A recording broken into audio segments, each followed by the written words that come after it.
అతను తయారై ఊరికి ఒక సైకోని తయారు చేశాడు. ఇక్కడ కూడా ఇంకొక సైకో, పిల్ల సైకో ఒకరు తయారయ్యాడు. నేను అడుగుతున్నా, ఒక ముఖ్యమంత్రి ఎన్నికల్లో ఓట్లు వేయించుకోవడం కాదు, ఎన్నికల్లో తిరిగాడా లేదా? మీ దగ్గరికి తల మీద చేయి పెట్టాడా లేదా? బుగ్గలు నిమిడాడా లేదా? ముద్దులు పెట్టాడా లేదా? ఎన్నికైన తర్వాత పరదాలు కట్టుకొని తిరుగుతూ గుద్దుడే గుద్దుడు పిడి గుద్దుడు, అవునా కాదా అని మిమ్మల్ని అడుగుతున్నా. ఇలాంటి వ్యక్తి ముఖ్యమంత్రికి అర్హత ఉందని మిమ్మల్ని అడుగుతున్నా. మీ జీవితాలను నాశనం చేశాడా లేదా అని మిమ్మల్ని అడుగుతున్నా.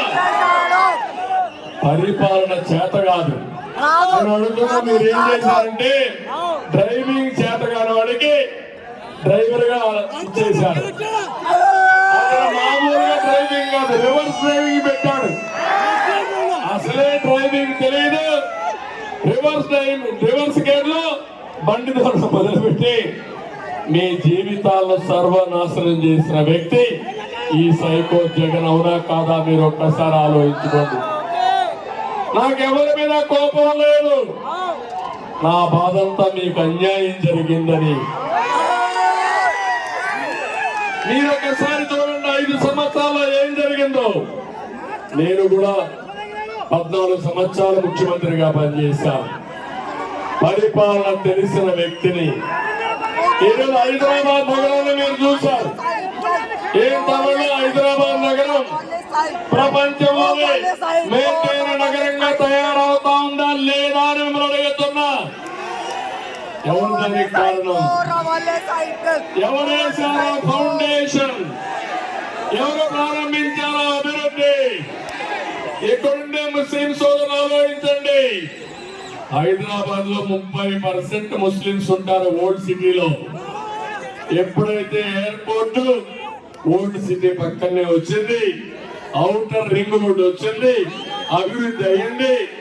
అందరూ అభివృద్ధి అయ్యారు. ముస్లింస్ అభివృద్ధి అయ్యారు, హిందువులు అభివృద్ధి అయ్యారు, అక్కడ వాళ్ళు అభివృద్ధి అయ్యారు, బయట వాళ్ళు వచ్చారు. అది సంపద సృష్టించే మార్గం. ఈరోజు ఈ ముఖ్యమంత్రికి సంపద సృష్టించడం తెలియదు.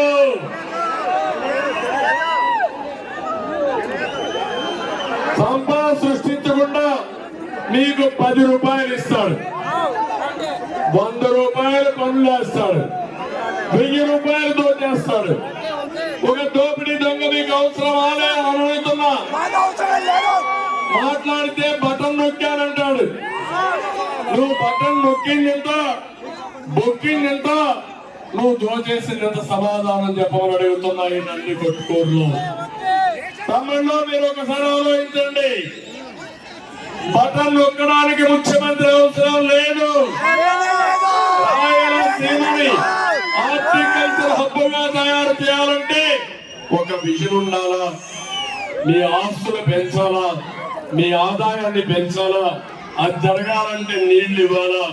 ఇక్కడ మీరు చూడండి, ఇక్కడ ఏదైతే నీళ్లు వస్తాయో ముచ్చేవారి నుంచి, శ్రీశైలం నుంచి, అందరినీవా మల్యాల నుంచి, ఈ నీళ్లు నా కుప్పం నియోజకవర్గానికి కూడా వస్తాయి తమ్ముళ్ళు. ఆ విషయం మీరు గుర్తుపెట్టుకోండి.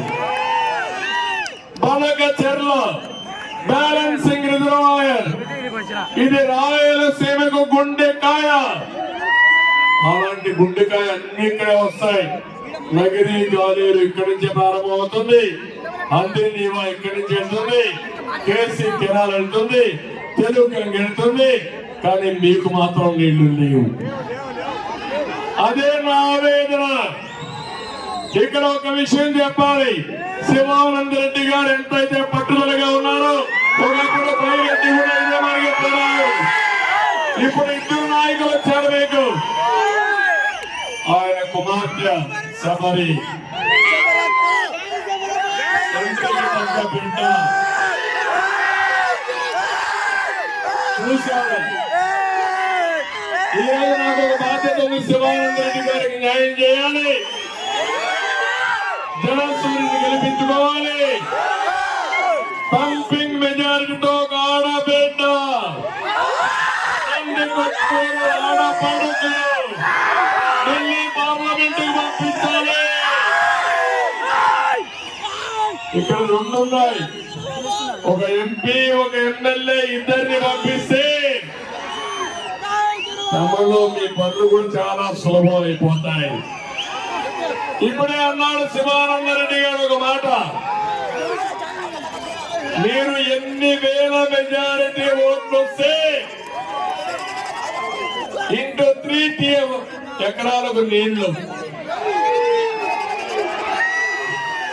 సిద్ధమా అని అడుగుతున్నా, రెడీగా ఉన్నారా అని అడుగుతున్నా.